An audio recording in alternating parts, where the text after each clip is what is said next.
देश देश किया लहर रहल, हर तरफ किया भूकंप जा रहल।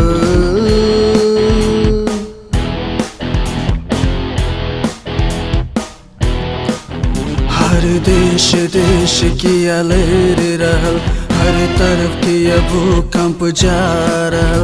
बाइबल के हर वचन पूरा भरल, यीशु जे कहलक हर वचन पूरा भरल।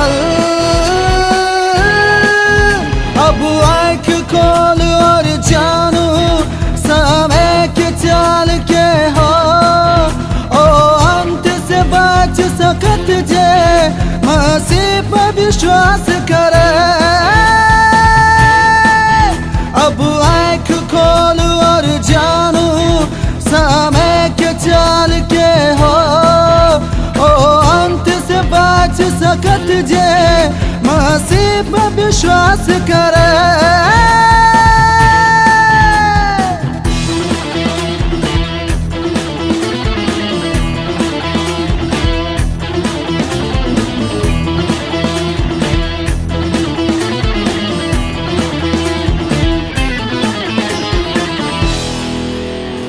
चाँद सूर्य में छीन किया देखाई पड़ल, आसमान में अद्भुत आवाज किया भेल।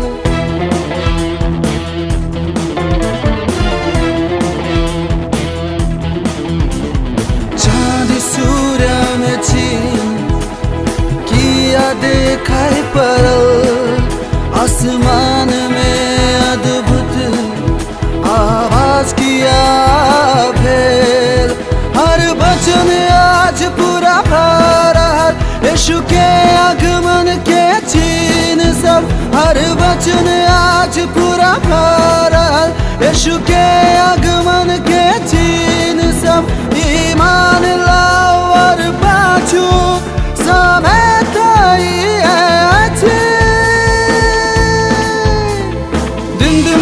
dim dim da na na dim dim da na na dim dim da na na dim dim dim dim dim da na na dim da dim dim dim da na na dim dim da na na dim dim da na na dim dim da na na dim dim da na na dim da dim da dim dim da na na dim da dim da dim dim da na na dim dim da na na dim dim da na na dim dim da na na dim dim da na na।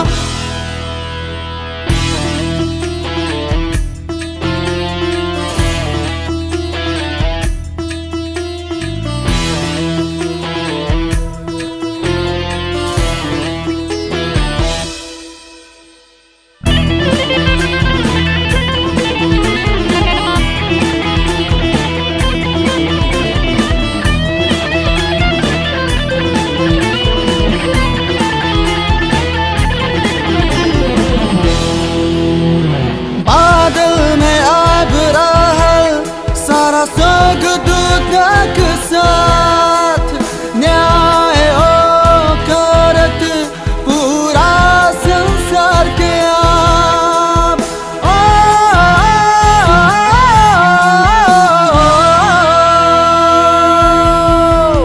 बादल में आब रहल सारा स्वर्गदूतक साथ न्याय ओ करत पूरा संसार के आप।